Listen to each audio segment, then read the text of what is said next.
Welcome again. Class 10th के सभी विद्यार्थियों का एक बार फिर से स्वागत है। और आज हम पैसेज नंबर 4 डिस्कस करने जा रहे हैं। अभी तक हमने फर्स्ट, सेकंड और थर्ड यानी कि 3 पैसेज को चैनल पर अपलोड कर दिया है। जिन स्टूडेंट ने नहीं देखे हैं वो चैनल की प्लेलिस्ट से जा कर के उनको चेक कर सकते। प्लेलिस्ट में आपको तीनों वीडियो अलग अलग तरीके से डले हुए मिल जाएंगे। बिना टाइम वेस्ट करे सीधे आपको ले चलते हैं पैसेज नंबर 4 की ओर। यह रहा आपका पैसेज। पैसेज आपका दे रखा है, garbage is a great environmental hazard. जो गार्बेज है एक ग्रेट इन्वायरमेंटल हजार्ड है। It comes from various sources and papers. इस कम से आता है वेरियस सोर्सेज, अलग अलग सोर्सेज से, जो कि यूज्ड किए जाते हैं कहाँ कहाँ पर। पेपर्स में, टिफ़िन में, पैकेज में, प्लास्टिक बैग्स में, आइसक्रीम रेपर्स में, बोतल में और केप्स में, या फिर फॉलन लीव्स। इन जगह से हमें क्या दिखाई देता है, गार्बेज आता हुआ दिखाई देता है। इसके बाद गार्बेज मेक्स द प्रोमिसेस अगली। प्रेमिसेस मीन्स क्या होता है, यहाँ पर प्रेमिसेस मतलब होता है इन्वायरमेंट। इन्वायरमेंट मतलब वातावरण।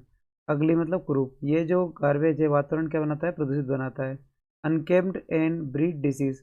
अनकेप्ड मतलब ऐसी बीमारियाँ जिनको हम समझते नहीं है, उनका क्या करता है, ब्रीड करता है। ब्रीड मतलब जन्म देता है। A lot of trash that is thrown away contains material that can be recycled and reused such as। अब ये जो गार्बेज है, इस गार्बेज में बहुत सारी चीज़ें ऐसी होती है, ये लिखा रहा है ए लॉट ऑफ, बहुत सारी, ट्रेस कचरा, देट इज थ्रोन जो कि फेंक दिया जाता है, थ्रोना मतलब फेंक दिया जाता है। कंटेन्स मटेरियल जिसमें बहुत सारे material, that can be recycled यानी कि जो कचरा हमने फेंका है, इस कचरे में बहुत सारी चीज़ें ऐसी होती हैं जिनको हम क्या कर सकते हैं, रिसाइकल्ड कर सकते हैं और रीयूज्ड कर सकते हैं। सच जैसे कि पेपर, मेटल्स और ग्लास।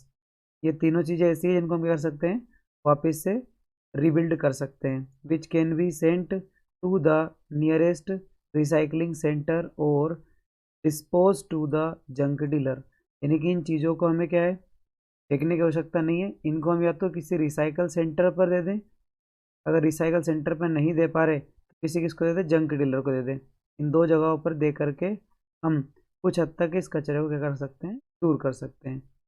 इट ऑल्सो कंटेन्स के अलावा कुछ जगह पर होता है, जो कंटेंस होता है वो किसका रहता है, ऑर्गेनिक मैटर्स यानी कि जो जैविक कचरा है वो दिखाई देता है। सच जैसे कि लीव्स, पत्तियाँ। पत्तियाँ किस में आती है, ऑर्गेनिक कंटेंट्स में आती है।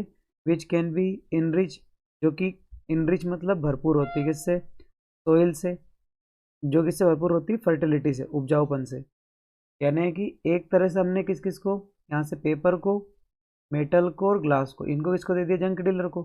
बाकी बच्चे क्या क्या है इसमें, ये जैविक खाद इनका बनता है, जैसे पत्तियाँ, पत्तियों का जैविक खाद बनता है और आसानी से नष्ट भी हो सकती है, तो इनको मिट्टी के अंदर दबा करके किया जा सकता है, नष्ट किया जा सकता है। फिर आगे दे रखा है आपका, a compost pit can be made at the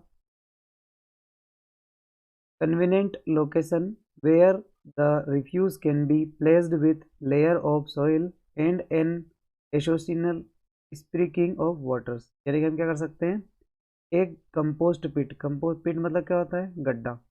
pit means क्या होता है, एक प्रकार का गड्ढा। उस गड्ढे को खोद करके हम इन चीज़ों को उसके अंदर दफन कर सकते हैं। जो कहाँ पर होना चाहिए, कन्वीनियंट लोकेशन पर होना चाहिए, मतलब ऐसी जगह पर होना चाहिए जहाँ हम उसमें आराम से कर दे सके, पानी वगैरह, या फिर उसका ध्यान रख सके कि इसमें कुछ दिक्कतें ना आए। The refuse can be placed with the layer of soil, और इस पर हमें क्या जमाना है, लेयर ऑफ सॉइल मतलब मिट्टी की सॉइल जमा देना है अलग अलग।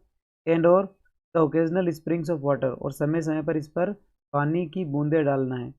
This would help decompositions to make valuable fertiliser. अब इससे क्या होगा, हमने जो गड्ढा लिया है उस गड्ढे में हमने डस्ट को डाल दिया, डस्ट को डालने के बाद में इसमें ऊपर से क्या दिया हमने, पानी वगैरह डाल दिया। तो इससे क्या होगा कि ये जो नीचे वाला डस्ट है ये जल्दी क्या हो जाएगा, डिकम्पोज हो जाएगा, खराब हो जाएगा। और डिकम्पोज होना मतलब सड़ने के बाद में क्या हो जाएगा, इसका फर्टिलाइजर क्षमता इसकी बढ़ जाएगी। तो यहाँ से सिंपल से बताया है किस तरीके से हम वेस्ट मटेरियल को एक गड्ढे में डाल करके उपयोगी बना सकते हैं। आगे दे रखा है, this would also prevent pollution that is usually caused by burning such a organic wastage. ये हमें इससे बचाएगा। कई बार क्या होता है कि हम पोल्यूशन कर देते हैं। पोल्यूशन किसके कारण होता है? जो प्लास्टिक्स थे या चीज़ें थी जिनको हमें जलाना नहीं करना था, यानी कि ये बर्निंग मतलब इनको जलाना नहीं चाहिए था। इनको हमें क्या करना चाहिए था? या तो जंग डीलर को दे देना चाहिए था, या अगर कुछ जलाने वाली चीज़ें होती तो इनको इसमें अपने कंपोस्ट में डाल देना चाहिए था, जिससे इन्वायरमेंट क्या नहीं होता, पोल्यूटेड नहीं होता। वैसे भी इन्वायरमेंटल पोल्यूशन के मामले काफ़ी ज़्यादा बढ़े हुए हैं।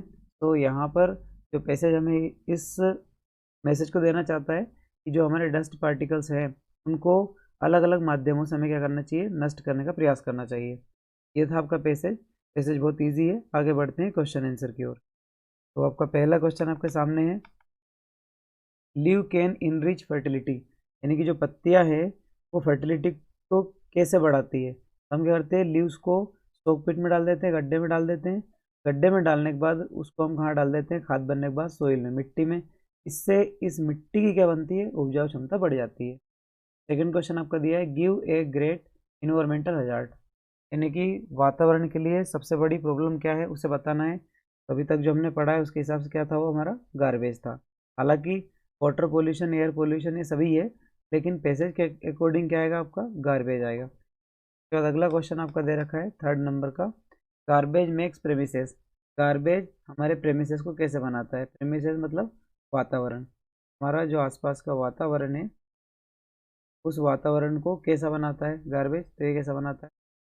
अगला दे रखा है, we can dispose garbage to a, हम गार्बेज को कैसे डिस्पोज कर सकते हैं? डिस्पोज करना मतलब खत्म करना। कैसे खत्म कर सकते हैं? तो गार्बेज जो है अलग अलग तरीके से यूज़ किया जा सकता है। आपके ऑप्शन में जो दे रखा है इसमें किसका दिया था हमें? जंक डीलर का। क्या हम इसे किसको दे सकते हैं? जंक डीलर को। डिस्पोज करना मतलब खत्म करने के लिए। तो नंबर 5 आपका दिया है last question, garbage can be reused by, garbage को हम रीयूज्ड कैसे कर सकते हैं? इसे रीयूज्ड कर सकते हैं हम रिसाइकलिंग के द्वारा, यानी कि एक डस्ट को हम रिसाइकिल करके वापस या तो यूजेबल बना सकते हैं या फिर उसके दूसरे मटेरियल बना सकते हैं। इस तरीके से हम गार्बेज को क्या कर सकते हैं? रिसाइकिल के माध्यम से रीयूज कर सकते हैं। तो ये था आपका पैसेज नंबर 4। आप शॉर्ट एंड स्वीट सीधा आपको पसंद आया होगा। हमने बहुत कम समय में पैसेज नंबर 4 को डिस्कस किया है। आने वाले वीडियो में पैसेज नंबर 5 को आपके सामने डिस्कस करेंगे। यदि आपने इससे पहले वाले वीडियो नहीं देखे तो चैनल की प्लेलिस्ट में पर जाकर चेक कर सकते हैं। मिलते हैं अगली वीडियो में। Thank you everyone. जय हिंद, जय भारत।